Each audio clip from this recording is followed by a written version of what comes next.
Hey, what's going on, everybody? It's Wilhelm Scream, and welcome back to another day in Destiny 2 for some more Destiny 2 Forsaken DLC and Season of the Drifter / Joker's Wild news and intel. And today, guys, I have a really fun little farm glitch to get these much sought after item, the Enhancement Cores. This is still, believe it or not, an issue. Who would have thought? We're into Season of the Drifter. You would think after a rename, they would have actually, done something about the frequency of enhancement core drops, but apparently it is still an issue. Now, there are many ways to get enhancement cores, and this is going to be one that will allow you to get them a little bit cheaper. It'll be about 4 for 20 rather than 2 for 30. It works out for you guys. But before I get into all of that, I just want to remind everybody I'm still doing that giveaway on my YouTube channel at 7,500 subscribers. All you have to do to be entered into this giveaway is like the video, subscribe to the YouTube channel, turn on the notifications, the bell, right next to the big red subscribe button, and follow me on Twitter. There'll be a link in the description box below. And guys, as always, I will have a trivia question at the end of this video. And if you enter the answer into said trivia question into the description box, I will enter you another time on this video into that giveaway. We're doing a year 2 seasonal pass giveaway of Destiny 2, and if you already have that, we'll do some silver or something else. Stick around to the end for that question. Remember to do it again on another video if you haven't, because it stacks between all. So guys, getting into the enhancement core glitch farm. This is going to be probably the cheapest way to get a couple extra enhancement cores. You can get a lot more every week, but this is going to be the most bang for the buck. So you want to go to Spider, as you can see me doing here, and you want to purchase the simulation seeds. These are for Mercury, and the reason you're going to want these is because these you can buy most of the time when they're specifically on sale for legendary shards. You're going to get one. For every one legendary shard, you're going to get 5 simulation seeds. Now, the best reason to use the simulation seeds, or the reason to use the simulation seeds and why they're the best, is because when you give these in, turn them in to Brother Vance on Mercury, you're not just going to have a chance to get armor that might possibly be masterwork and thereby allowing you to get enhancement cores back, but you're also going to get the shaders, the legendary shaders. Now, the legendary shaders, you're going to get one every single time you turn in a reward. So every single time you get a Ingram from Brother Vance, you are going to get some shaders, and most of them are going to be legendary. In fact, I think all of them are legendary. Deleting legendary shaders from Mercury will award you back 1 legendary shard for every single one. 1 or 2, I can't remember exactly. But what ends up happening is you actually end up only losing, for every maybe 100 you spend, you might only lose 5 of your total once you calibrate everything back, and you'll get the enhancement cores out of it.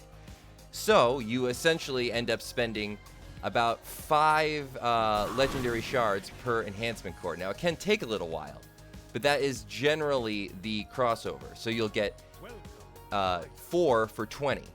As I said, it takes a little while, but when you think about it, this is really the best method to get these when you really need them. As you can see, I had 600 here, and I believe I get about, how many would that figure out to?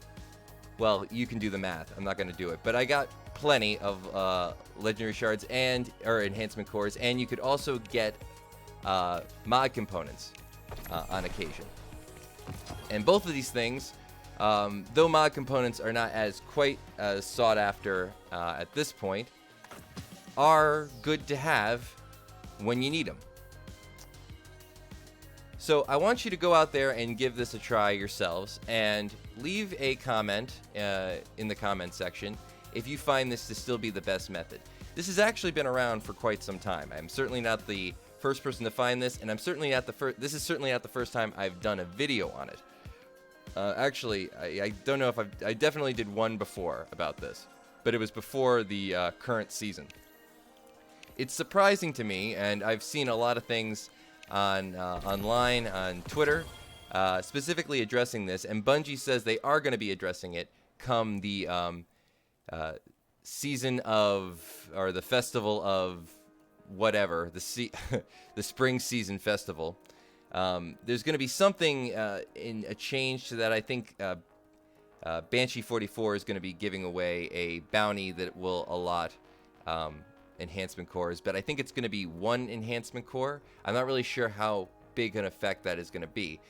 As I said, I'm still a little surprised that this is still kind of a thing, sort of an issue, moving into this phase of Destiny 2. This has been a thing for quite some time, as I said, and I thought that it was kind of addressed and people knew sort of the workarounds to get around this, but this still does seem to be the best method to getting them if you need to just farm them out. So, as I said, I hope this helps, guys. If you enjoyed this video and the content, please remember to leave a like on the video. It really helps me out, guys. And, of course, you get entered into the giveaway, as well as all those other things. And I'm going to let this play out a little bit. You guys can actually watch the farm. And I'll return in a few minutes with that trivia question, as I'm going to go think of it right now. So we'll talk to you in a little bit.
And welcome back, everybody. Thanks for watching all the way to the end. As you can see, you get plenty of stuff back from turning in these simulation seeds, so it really is a great farm method.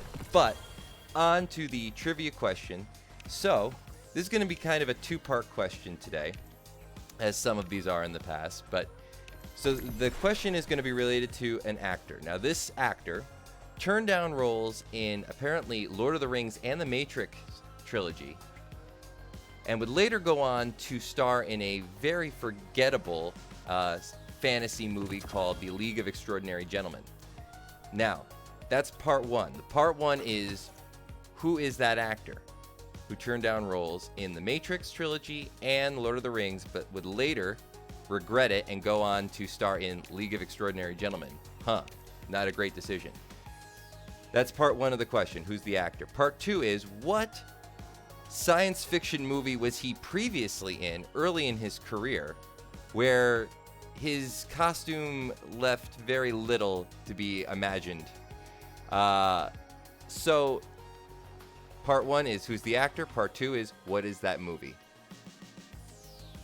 Thank you guys so much for watching. Appreciate y'all very, very much. And as always, guys, I am Wilhelm Scream. We will see you in the next video. Later!